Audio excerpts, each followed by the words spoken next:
Hello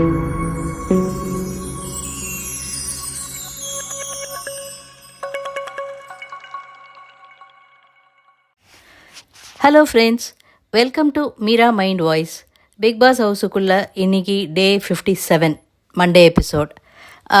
வீடியோக்குள்ளே போகிறதுக்கு முன்னாடி இதை முதல் தடவையாக பார்க்குறவங்க இதுக்கு சப்ஸ்கிரைப் பண்ணிக்கோங்க. இன்றைக்கி யூஸ்வலாக மண்டேனாலே கொஞ்சம் பரபரப்பாக இருக்கும், பிஸியாக போகும் அப்படின்னு உண்டு. ஆனால் ரொம்ப ஸ்லோவாக போச்சு இன்னி எபிசோட். ஒன்றும் பெருசாக சொல்லிக்கிற மாதிரி இல்லை. 1 ஹவரில் பார்த்தீங்கன்னாக்க நேற்றுக்கு நைட்டு எல்லாம் முடித்ததுக்கு அப்புறமா தீபக்கும் முத்துவும் உட்காந்து பேசிகிட்டு இருக்காங்க மஞ்சரியை பற்றி. மஞ்சரி சொன்னாங்களாம், இந்த சீசன் 8னுடைய ஆன்டகனிஸ்டாக நான் ஆயிட்டேன். தட் இஸ், ஒரு சீசனுக்கு தாமரை ரொம்ப பயங்கர சண்டை போடுறவங்களா அந்த மாதிரி மஞ்சரி ஆயிட்டாங்க அப்படின்னு சொல்லிட்டு. ஆனால் இவங்க சண்டை போடுறது அந்தளவுக்கு ரசிக்கிற மாதிரி இருக்கா? பல பேர் அதை ரசிக்கிறது இல்லை. வெளியில் ஒரு சர்ச்சை போயிட்டுருக்கு இன்றைக்கி. இந்த பிக் பாஸ் எபிசோட் பார்க்குறத விட யூடியூப்பில் போகிற அந்த சர்ச்சைகள் ரொம்ப இன்ட்ரெஸ்டிங்காக இருந்தது. நேற்றுக்கே நம்ம சொல்லியிருந்தோம், சிவா வெளியில் போகும்போது முத்து வெளியில் கார்டன் ஏரியா ஃபஸ்ட்டு வரல, உள்ளேயே நின்று எதையோ யோசிச்சுட்டு இருந்தார் அப்படின்னு சொல்லிட்டு. அவரை ஏதோ சொல்லிட்டு போயிட்டாரு போல இருக்குது சிவா. மேடையில் ஏறியும் சிவா ஏதோ பேசிட்டதாகவும் மஞ்சரியவையும் ஏதோ பேசிட்டதாகவும் அதை எபிசோட்லேருந்து கட் பண்ணிட்டாங்க அப்படின்னு பயங்கரமாக பேசிகிட்டு இருக்காங்க. இது உண்மையா பொய்யா தெரியல நமக்கு. ஆனால் சிவா அவர் அப்படி பேசியிருப்பாரானும் தெரியல. அப்படி பேசியிருந்தால் அது வருத்தத்துக்குரியது. அது முத்துவுக்கு வெளியில் நிறைய இன்னும் ப்ராபகண்டா கொடுக்கும். இன்னும் அவர் பற்றி மக்கள் நிறைய பேச ஆரம்பிப்பாங்க. அவருக்கு தான் அது ஒரு ப்ளஸ்ஸாக முடியும். பிகாஸ் சிவா இந்த 2 வாரத்தில் 2 வாரமாக 4 வாரம்னு சொல்லிட்டு இருந்தாங்க மஞ்சரி. உள்ளுக்குள்ளே பெருசாக ஒன்றும் சாதிக்கலை. ஆனாலும் அவரை பற்றி டேமேஜிங்காக யாரும் பேசுகிற மாதிரி இல்லை. ஆனால் போகும்போது இப்படி ஒரு விஷயம் பண்ணிவிட்டு போயிருக்க வேண்டாம் அப்படின்னு தான் நமக்கு தோணுது. அது என்னென்னு நமக்கு உண்மை தெரியாதுங்கிறதுனால அதை பற்றி டீட்டெயிலாக வேண்டாம்.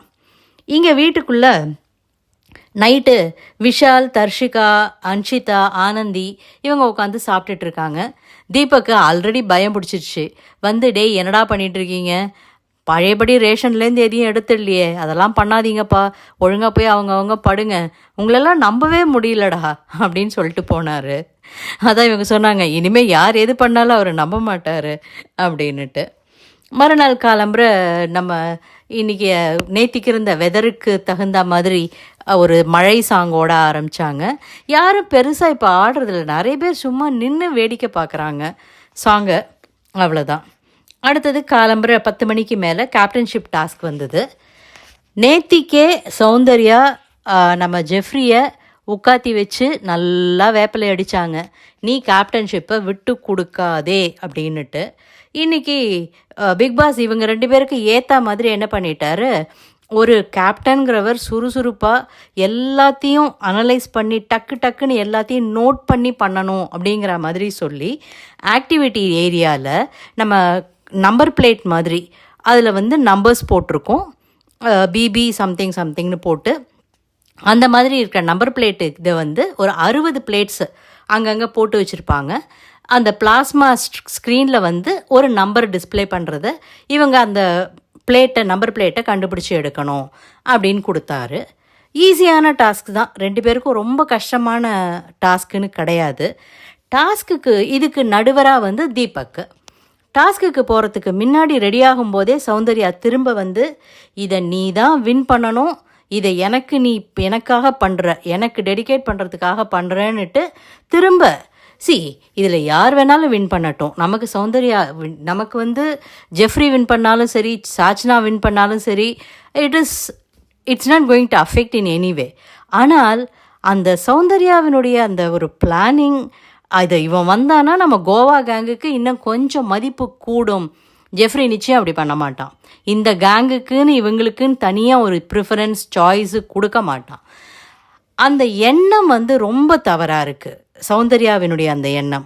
அதை எப்படி மக்கள் ஓகேன்னு அக்செப்ட் பண்ணிட்டு போகிறாங்கன்னு தெரியல. அது நம்ம லாங்குவேஜில் சொல்கிறதுன்னா, தமிழில் சொல்கிறதுனா தீச குணம் அப்படிம்பாங்க. மைண்டு வந்து ஒரு நல்ல எண்ணம் கிடையாதுன்னு. பிகாஸ் பண்ணி முடிச்சுட்டு வந்ததுக்கு அப்புறம் ஜாக்லின் வந்து கேட்குறாங்க, அவங்களுடைய மெச்சூரிட்டி ஆஃப்கோர்ஸ், ஏண்டா நீ விட்டு கொடுக்க போகிறேன்னு சொன்னியேடா. பிகாஸ் இவனுக்கு ஜெஃப்ரிக்கு ஆல்ரெடி நாமினேஷன் ஃப்ரீ பாஸ் கையில் இருக்குது. இதை சாச்சனாவுக்கு கொடுத்துருந்தா அந்த பொண்ணு இன்னும் ஒரு வாரம் எக்ஸ்டெண்ட் ஆகியிருக்கும். ஸோ சக ஒரு ஹவுஸ்மேட்டுக்கு நம்மள மாதிரியே ஒரு சின்ன பொண்ணு சரி வாழ்ந்துட்டு போட்டுமே அப்படின்னு ஆக்சுவலாக ஜெஃப்ரியும் அதை தான் யோசித்தான். ஆனால் சௌந்தர்யா போகும்போது சத்தியம் வாங்காத குறையாக நீ எனக்காக பண்ணுற அப்படின்னு சொல்லி அனுப்பிச்சிட்டாங்க. அதே மாதிரி அங்கே நடக்கும்போது ஃபுல் டென்ஷனில் உட்காந்துட்டு இருந்தாங்க. பிகாஸ் ஒரு பாயிண்டில் ஜெஃப்ரி 3 போர்டு எடுத்திருக்கும் போது சாச்சினா 5 போர்டு எடுத்துட்டாங்க.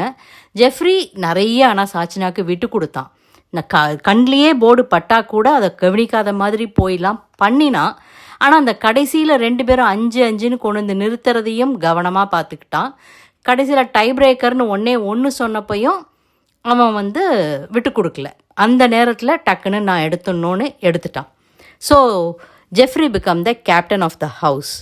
அஃப்கோர்ஸ் அவனுக்கு எல்லாருமே நிறையவே ஹெல்ப் பண்ணுவாங்க. பிகாஸ் ஜெஃப்ரி வந்து வீட்டில் எல்லார்ட்டையுமே ஒரு சுமூகமான ஒரு பழக்கத்தில் இருக்கக்கூடிய பையன். அடுத்தாப்பில் இதுக்கு பயங்கரமாக கோவா கேங்கு குதிச்சு வாவ் நம்ம வின் பண்ணிட்டோம் அப்படின்னு சொல்லிட்டு பயங்கரமாக இது பண்ணினாங்க, செலிப்ரேட்டே பண்ணினாங்க. சாச்சினா கொஞ்சம் டிசப்பாயிண்டட். ஆஃப்கோர்ஸ் அவங்களுக்கு அந்த டிசப்பாயின்மெண்ட் இருக்க தான் இருக்கும். அடுத்தது ஆடியன்ஸ் போலில் ஒரு கொஷின் வச்சுட்டார்ல பிக் பாஸு, இதுக்கு ஒரு செக்கு. அதாவது கேப்டனுக்கு அசிஸ்டண்ட்டாக ஹவுஸ்மேட் அனைவரும் சேர்ந்து யாராவது ஒருத்தரை தேர்வு பண்ணணும். இதுதான் ஆடியன்ஸ் போல் கேட்டது. ஆடியன்ஸு இதை சொல்லியிருக்காங்க கொஷின் அப்படின்ட்டாரு. உடனே அனானிமஸாக எல்லாரும் சாச்சினா அப்படின்ட்டாங்க. ஏன்னா அந்த பொண்ணும் ட்ரை பண்ணினது. So let her be captain's assistant அப்படின்னு சொல்லிட்டு. ஆனால் இதிலும் ஒரு சிலருக்கு அக்செப்டன்ஸ் இல்லை. 11 பேர் தான் இதை அக்செப்ட் பண்ணாங்க. இருந்த 17 பேரில் மிச்சம் 6 பேருக்கு இதில் அக்செப்டன்ஸ் இல்லை. அவங்க என்ன யோசித்தாங்க, ஒன்று பவித்ரா அல்லது ரயானை போடுவான் அப்படிங்கிற மாதிரிலாம் யோசித்தாங்க. இவங்க எல்லாருமா சொன்ன உடனே ஓகேன்னுட்டு. ஆனால் ஜெஃப்ரி வாஸ் ஹாப்பி. அண்ட் இதுவும் சொன்னான், ஒரு பேட்ச் குத்தும்போது கேப்டன்ஸ் அசிஸ்டன்ட்னு வந்தது, அந்த கீழே இருக்கிறத மறந்துட்டு கேப்டனாகவே நீ எல்லாத்தையும் பண்ணு. அண்ட் மற்ற ஹவுஸ்மேட்ஸ்க்கு எல்லாருக்கும் கிளியர் இன்ஸ்ட்ரக்ஷன்ஸ் கொடுத்தான். யார் எதுவாக இருந்தாலும் சரி என் அசிஸ்டண்ட்டை சொல்லுங்கள், அவங்களே எல்லாத்தையும் முடிச்சு விட்ருவாங்க. அது தவிர கேப்டனோட அட்டென்ஷன் வேணும்னா தான் நான் வருவேன் அப்படின்னுட்டு. ஆனால் ஜெஃப்ரியினுடைய ஒரு பொதுவான குணம் என்னென்னா, எப்போதுமே எல்லா வேலையிலையுமே அவனே உள்ளே வந்து என்ன இருக்குது என்ன பண்ணணும் எல்லாத்தையும் கவனிக்கிறது அவனுடையது குணம். போன வாரம் அவன் வேலை பண்ணும்போதே அதெல்லாம் நம்ம பார்த்துருப்போம். ஸோ அதே மாதிரி தான் அவன் எல்லா இடத்துலையும் பூந்து புறப்பட்டு எல்லாத்தையும் கவனிச்சிட்டு இருந்தான். ஸோ அது முடிஞ்சுது. அடுத்தது இந்த வாரம் கேப்டனுக்கு இருக்கிற ஒரு செக் என்னென்னா, ஒரு பசில் கேப்டனோட ஃபோட்டோ ஒட்டி அதில் 3 பார்ட் இருக்குது. ஏதாவது வீடு சரியாக இல்லை, இந்த இது ரிமூவ் பண்ண மாதிரி ஏதாவது பிரச்சனைன்னா கேப்டன்கிட்ட சொல்லிவிட்டு ஒரு போர்டை ரிமூவ் பண்ணலாம். 3 ரிமூவ் பண்ணிட்டாங்கன்னா கேப்டன் பதவி பறிக்கப்படும். கிளியராக சொல்லிட்டான் ஜெஃப்ரி. யாராவது வந்து எடுக்கணும்னு நினச்சிங்கன்னா எடுங்க, எனக்கு பிரச்சனை இல்லை. நானும் அவங்களும் மட்டும் பேசுகிறோம், வீடு முழுக்க சப்போர்ட் பண்ணிவிட்டு வராதீங்க. எனக்கும் சப்போர்ட் பண்ண வேணாம், எடுக்க வர்றவங்களுக்கும் சப்போர்ட் பண்ண வேணாம், நாங்கள் 2 பேரும் மட்டும் டீல் பண்ணிக்கிறோம் அப்படின்னு ரொம்ப கிளியராக பேசினான். அடுத்தது நாமினேஷன், அதுதான் வந்தது. எல்லார்ட்டையும் மைக்கை பார்த்துக்கங்க இது பார்த்துக்கங்கன்னு எல்லாம் சொன்னான். தென் இந்த வாரம் குக்கிங் டீம் அலாட் பண்ணினாங்க. அன்ஷிதா சொன்ன மாதிரியே இந்த வாரம் குக்கிங், அன்ஷிதா பவித்ரா 2 பேருமே இந்த வாரம் குக்கிங் டீமுக்கு வந்துட்டாங்க. அன்ஷிதா, பவித்ரா, ரயான், விஷால் அண்டு முத்து 5 பேரும் குக்கிங் டீமில். போன வாரம் குக்கிங் டீம் இருந்தவங்க அத்தனை பேரும் இந்த வாரம் வெசல் வாஷிங்கில். அதுலேருந்து தர்ஷிகா மட்டும் இங்கே இது பார்த்துக்கிறதுக்கு, கிச்சன் இன்சார்ஜாக பார்த்துக்கிறதுக்கு அப்படின்னு சொல்லிட்டு. Nomination, open nomination at activity area. ஒருத்தர் ஒரு டயஸில் நின்று ஆப்போசிட் டயஸில் யாரை நாமினேட் பண்ண விரும்புகிறாங்களோ அவங்கள நிறுத்தி கண்ணுக்கு கண் பார்த்து நாமினேட் பண்ணணும். நாமினேஷனில் சுவாரஸ்யமே இல்லைங்க. யார் எது சொன்னாலும் சரி, அப்படியா ஓகே அப்படின்னு அக்செப்ட் பண்ணிட்டு போயிடுறாங்க. நோ, இப்போ தான் ஒருத்தன் நான் இது பண்ணலைன்னு சொன்னான். ஒருத்தர் வந்து இவன் பேசவே இல்லை அதனால் நாமினேட் பண்ணுறேங்கிறாங்க. அடுத்தவன் வந்து இவன் எல்லார்ட்டையும் பேசி பேசி மண்டையை கழுவுறான் அதனால் நாமினேட் பண்ணுறேங்கிறாங்க. அப்போ அவங்க கேட்கலாமே, அவன் அப்படி சொன்னால் நீ இப்படி சொல்கிற, இது எந்த விதத்தில் ஒரு ரிலேஷன்ஷிப்பே இல்லையே இந்த ஒரு இதில், இந்த ஃப்ரேசஸ்லன்னுட்டு. ஆனால் யாருமே அதெல்லாம் ஒன்றுமே கேட்கல. ஸோ ஃபஸ்ட்டு அருண் வந்தார், மஞ்சரி அண்டு முத்து. போன வாரமும் அவர் இவங்க 2 பேரையும் தான் நாமினேட் பண்ண மாதிரி ஞாபகம்.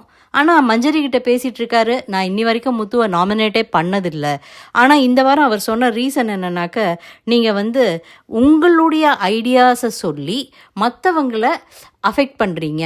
அவங்க நீங்கள் பேசுகிற பாஷை, தட் இஸ் நீங்கள் என்ன ஐடியா கொடுப்பீங்களோ அதையே அவங்க வெளியில் வந்து பேசுகிறாங்க அப்படிங்கிற மாதிரி. நிறைய பேர் நான் நாமினேட் பண்ணினேன் உன்னை அப்படின்னோடனே, ஏய் நீ நில்லு, உன்னை நான் நாமினேட் பண்ணுறேன், இதுவும் நடந்தது.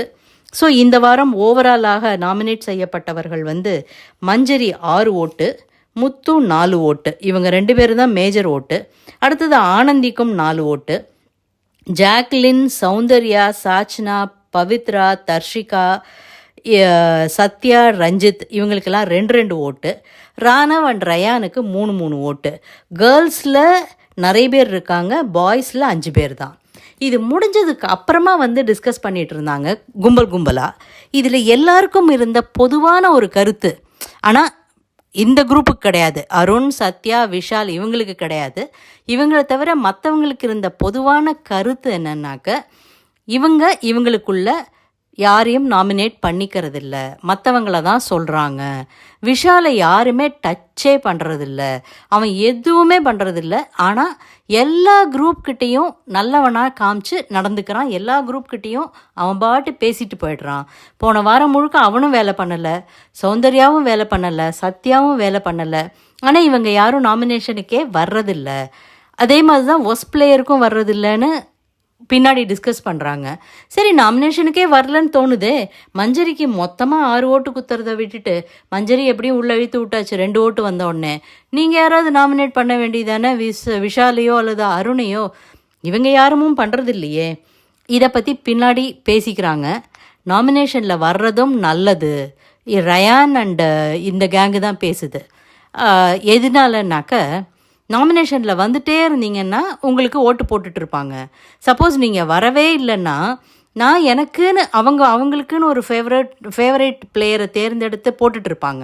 அவங்களும் நாமினேஷன்லேருந்து இவங்க புதுசாக வரும்போது இவங்களுக்கு எதுக்கு நான் ஓட்டு போடணும், நான் போட மாட்டேன் அப்படின்னு விட்டுறதுக்கும் சான்ஸ் இருக்குது. ஸோ நாமினேஷனில் இருந்தோன்னா நம்மளுடைய பாப்புலாரிட்டி எவ்வளோ இருக்குங்கிறத தெரிஞ்சுக்கிறதுக்கும் இதெல்லாம் நல்ல ஒரு இது அப்படிங்கிற மாதிரி அவங்க டிஸ்கஸ் பண்ணுறாங்க. ஸோ எல்லா சீசனையும் பார்த்துட்டு எல்லாத்தையும் தெரிஞ்சு தான் உள்ளே வந்திருக்காங்க. ஒவ்வொருத்தராக வந்து பவித்ரா வந்து கேட்குறாங்க, நீ ஏன் என்னை நாமினேட் பண்ண அப்படின்னுட்டு. அவங்கள நாமினேட் பண்ணவங்க கிட்ட, தர்ஷிகா கிட்ட கேட்டாங்க. அதே மாதிரி அவங்கள நாமினேட் பண்ணதே 2 பேர் தானே, சௌந்தர்யா கிட்ட கேட்டாங்க, ஏன் நீ நான் என்ன நேர்பட பேச மாட்டேங்கிறேன்னு. அதுதான் விஜய் சேதுபதி சாரே கேட்டாரே, நீ அதையே சரியாக சொல்லலையேங்கிற மாதிரி என்னமோ லேம் ரீசன்ஸ் தான் சொல்கிறாங்க இவங்க எல்லாரும். அடுத்தது shopping task at activity area. இந்த வாரம் பிக்பாஸ் ஆனால் ஏதோ ஒன்று புதுசாக கொடுக்கணும்னு ட்ரை பண்ணுறார். அங்கே வந்து காதில் ப்ளூடூத் ஹெட்ஃபோன்ஸை போட்டுக்கணும். அந்த ஹெட்ஃபோன்ஸில் ஒரு பாட்டு வரும், அதை நீங்கள் டான்ஸ் ஆடி அந்த டான்ஸை வச்சு மற்றவங்க பாட்டை கண்டுபிடிக்கணும். நீங்கள் வந்து இது கரெக்டாக தப்பான்னு அவங்க கேட்கும்போது பதிலும் சொல்லக்கூடாது, அவங்களா அதை கண்டுபிடிச்சி வந்து சொல்லணும். ஆமாம் இல்லை, அல்லது அந்த பாட்டையை ஆக்ட் பண்ணி காமிக்கிறது அதெல்லாமும் பண்ணக்கூடாது. ஸோ இதில் வந்து தீபக், அடுத்தது ரயான் அண்டு அருண், ரஞ்சித் இவங்க 4 பேரும் ஆடினதை யாராலையும் பாட்டே கண்டுபிடிக்க முடியல. அவங்களுக்கு வந்த பாட்டும் அந்த மாதிரி. அட்லீஸ்ட் ரஞ்சித்துக்கு வந்த பாட்டாவது கண்டுபிடிச்சிருக்கலாம், எந்திரன் சாங்கு. ஆனால் அவரால் தான் டான்ஸ் ஆட முடியாது, ஒன்றும் பண்ண முடியாது. ஸோ அவங்களால கண்டுபிடிக்க முடியல. ஸோ இந்த வாரம் ஷாப்பிங்காக இவர்கள் பெற்ற அமௌண்ட் 6500 ரூபா, 2000 ரூபா போச்சு. அந்த ஷாப்பிங் பண்ணுறதுக்கு தர்ஷிகா அண்டு விஷால் எல்சிடி ஸ்க்ரீனை பார்த்து சொல்கிறதுக்கு, ஆஸ் யூஷுவல் கணக்கு எழுதுறதுக்கு முத்து, அவங்களுக்கு இருக்கிற ஒரு சின்ன பிரச்சனை என்னென்னா, இவங்க இங்கிலீஷில் சொல்கிறத அவருக்கு சரியாக எழுத வரலை. தமிழில் சொன்னாங்கன்னா அவர் இன்னும் ஃபாஸ்ட்டாக எழுதுவார், ஃபாஸ்ட்டாக கால்குலேட் பண்ணுவார். அவங்க பார்த்து சொல்லி இவர் எழுதும்போது முடிஞ்சிச்சு, எல்லாம் பண்ணிட்டாங்க, முடிஞ்சு போச்சு, அவர் இவ்வளோ அமௌண்ட் ஆயிடுத்துன்னு சொல்லி மோரலஸ் கரெக்டான அமௌண்ட்டுக்கு அனுப்பிச்சிட்டாங்க. அனுப்பிய பிறகு அன்ஷிதா சொல்கிறாங்களாம், ஜாக்லினுக்கு எல்லாம் கரெக்டாக தெரியுங்கும் போது அவளை உட்காத்தி வச்சுருக்கலாம்ல, எப்படி போன வாரம் காஃபி எசென்ஷியல்னு சொல்லி வாங்கினாங்களே அந்த மாதிரியா? போன வாரத்தை விட இந்த வாரம் அமௌண்ட்டும் கம்மி அப்படிங்கும்போது காஃபி வாங்கலையேன்னு பல பேருக்கு மண்டை குடையுது. அடுத்தது அன்ஷிதா சொல்கிறாங்க, பைனாப்பிள் சொன்னேன், நீங்கள் பைனாப்பிளே போடலை அப்படின்னுட்டு. இவங்க நிறைய கரிகா போட்டிருக்காங்க, மற்றபடி அரிசி மாவு எல்லாமே. தீபக்கிட்ட ஜாக்லின் பேசுகிறாங்க, எங்கேயோ ஏதோ தப்பு நடந்திருக்கா இல்லை நடக்கணும்னு எதிர்பார்க்குறீங்களா? தீபக் சொல்கிறாரு, எசென்ஷியல்ஸ் எல்லாம் வாங்கியிருக்காங்க, அது போகிறோம், அதில் மிச்சம் இருந்தால் கூட கேரி ஃபார்வர்ட் பண்ணுறதுக்கு நமக்கு ஈஸியாக இருக்கும். ஸோ எசென்ஷியல்ஸ் தான் முக்கியம்னுட்டு. ஆனால் பல பேருக்கு காஃபி வரல, பைனாப்பிள் வரல, ஃப்ரூட்ஸ் வரலங்கிற மாதிரியான குறைகள்லாம் இருக்குது. இந்த சீசனில் கொஞ்சம் எல்லாம் நிறையவே சாப்பிட்றதுக்கு நிறைய ஆசைப்படுறாங்க. ஒரு ஸ்வீட் கிரேவிங் சொல்லிவிட்டு இன்றைக்கி நாள் முழுக்க சௌந்தர்யா சுற்றிட்டு இருந்தாங்க, எனக்கு சாக்லேட் போயிடுச்சு, அது போயிடுச்சு, இது போயிடுச்சு அப்படின்னு சொல்லிட்டு. இதை பற்றி திரும்ப பேசிகிட்டு இருக்காங்க உட்காந்து தர்ஷிகா, விஷால், அன்ஷிதா, ஆனந்தி எல்லாருமாவே. தர்ஷிகா சொல்கிறாங்க, அங்கேயே முதல்லையே சூஸ் பண்ணுறதுக்கு முன்னாடி சொல்ல வேண்டியதானே, இங்கே நீங்கள் தப்பு சொல்கிறது தப்பு அப்படின்னுட்டு. வெளியில் மஞ்சரி அண்ட் அருண் 1-on-1 டிஸ்கஷன், அமைதியாக பொறுமையாக நிதானமாக பேசிகிட்ருக்காங்க. அருண் சொல்கிறாரு, இந்த மாதிரி நிதானமாக பேசினீங்கன்னா எனக்கும் கேட்க முடியும், நம்ம ஒரு இந்த இதில் பேச முடியும் அப்படின்னொன்னே, நான் என்னுடைய பார்வையில் நான் கணித்த வரைக்கும் உங்களை யாராவது தப்பு சொன்னாங்கன்னா அது தப்பு இல்லை, நான் ரைட்டு தான் நிரூபிக்கிறதுக்கு நீங்கள் உடனே ட்ரிகர் ஆகிடுறீங்க. ட்ரிகர்னு சொல்லலை, நீங்கள் உடனே அதை நிரூபிக்கிறதுக்கு பேச ஆரம்பிச்சிடுறீங்க. அதே மாதிரி நீங்கள் பேசுகிற பேச்சை விட அடுத்தவங்க சொல்கிற வார்த்தைகளை ஒரு 2 டெசிபல் ஜாஸ்தியாக சொல்லி அதை ப்ரொஜெக்ட் இல்லை, அதை நிறைய வெளியில் காமிக்கிறீங்க. ஸோ இதுதான் என்னுடைய அனாலிசிஸ் உங்களோடது. Otherwise you are a good person அப்படின்னு 2 பேரும் ரொம்ப தெளிவாக பேசி எல்லோரும் இன்றைக்கி ரொம்ப தெளிவாக இருப்பாங்கங்க. ஏன்னா இன்னும் டாஸ்க் எதுவும் வரல, அடிச்சுக்கிறதுக்கு எதுவும் வரல. நாளைக்கு இருக்குது, நாளைக்கு இந்த வாரம் என்ன டாஸ்க்கு கொடுக்க போகிறாங்கன்னு தெரியல. டாஸ்க் வந்தால்தான் ஒவ்வொருத்தருடைய இதுவும் வரும். நாமினேஷனுக்கெல்லாம் இப்போ யாருமே கவலையும் படுறதில்ல. ஐயோ அவன் என்னை இப்படி சொல்லிட்டானே, அவன் இந்த காரணம் சொல்லிட்டானே அப்படிலாம் யாரும் யோசிக்கிறதே கிடையாது. நாமினேஷனாக ஓகே வரும், வெளியில் தான் நமக்கு தான் ஓட்டு போட்டுருவாங்களே, பார்த்துக்கலாம் அப்படின்னு எல்லாருமே ரொம்ப சர்வசாதாரணமாக தான் எடுத்துகிட்டு போயிட்டுருக்காங்க. ஸோ எந்த விதமான ஒரு நிகழ்வுகளுமே இல்லாமல் ஜஸ்ட் another டேயாக இந்த மண்டே முடிஞ்சு போச்சு. நாளைக்கு பார்ப்போம் என்ன புதுசாக டாஸ்க் கொடுக்குறாங்க, எப்படி எல்லோரும் விளையாட போகிறாங்க, இந்த வாரத்தை எந்த மாதிரி சுவாரஸ்யமாக கொண்டு போகிறாங்கன்னுட்டு பொறுத்திருந்து தான் பார்க்கணும். இந்த வீடியோ உங்களுக்கு பிடிச்சிருந்ததுன்னா லைக் பண்ணுங்கள், ஷேர் பண்ணுங்கள், சப்ஸ்கிரைப் பண்ணாதவங்க சப்ஸ்கிரைப் பண்ணிக்கோங்க. தேங்க்யூ.